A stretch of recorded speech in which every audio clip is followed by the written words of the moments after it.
यहाँ पर कुछ लोग के मन में डाउट आएगा कि टेक्नीशियन का यहाँ पर क्वालिफिकेशन नहीं बताया गया है, तो ये सही बात है। इस लेटर में सिर्फ नमस्कार दोस्तों, रेलवे बोर्ड के द्वारा एक सुधि पत्र जारी किया गया है और उस सुधि पत्र में असिस्टेंट लोको पायलट के लिए मिनिमम क्वालिफिकेशन क्या होनी चाहिए उसका जिक्र किया गया है और उस सुधि पत्र को सभी जोन में भेज दिया गया है, सभी आरआरबी बोर्ड को भी भेज दिया गया है।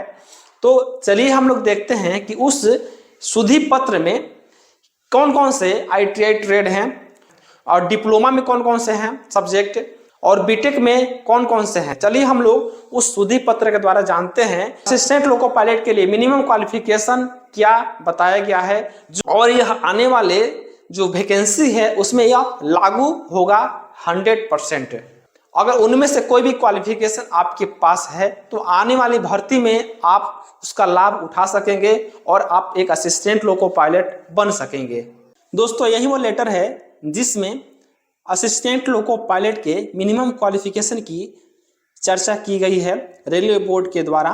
यह लेटर रेलवे बोर्ड के द्वारा 11 दिसंबर 2023 को जारी किया गया है।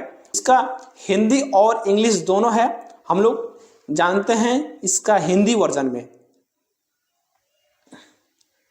एक नंबर में जो लेटर आपको दिखाई दे रहा होगा, यह लेटर 2015 में जारी किया गया था। उसमें असिस्टेंट लोको पायलट के क्वालिफिकेशन के ऊपर चर्चा की गई थी, क्या क्या क्वालिफिकेशन उसके लिए मिनिमम होने चाहिए। पहले जो आपका क्वालिफिकेशन था वह अभी तक लागू है।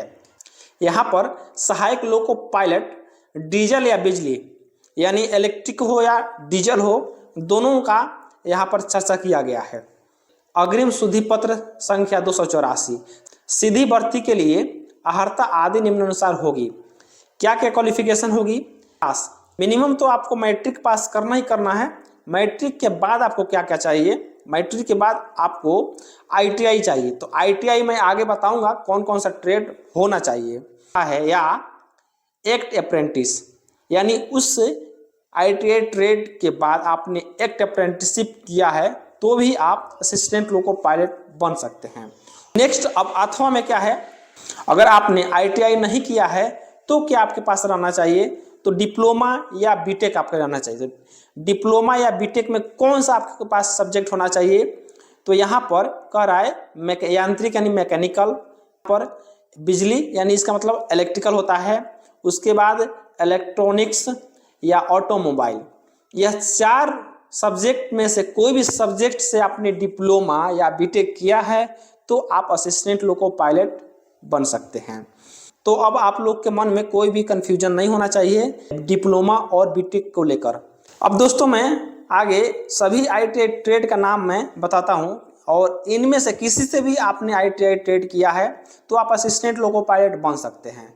फिटर, उसके बाद आता है इलेक्ट्रीशियन, उसके बाद इंस्ट्रूमेंट मैकेनिक, उसके बाद millwright maintenance mechanic, next mechanic radio and TV, next electronic mechanic, next mechanic motor vehicle, उसके बाद वायरमैन, उसके बाद ट्रैक्टर मैकेनिक, उसके बाद आर्मेचर एंड कॉइल वाइंडर, उसके बाद मैकेनिक डीजल, उसके बाद हीट इंजन, उसके बाद टर्नर, उसके बाद मशीनिस्ट, उसके बाद रेफ्रिजरेशन एंड एसी मैकेनिक। तो यह 15 तरह के आईटीआई ट्रेड निकल के आ रहे हैं, जिनमें से कुछ आईटीआई ट्रेड 1 साल के हैं और मैक्सिमम इसमें 2 साल के आईटीआई ट्रेड हैं।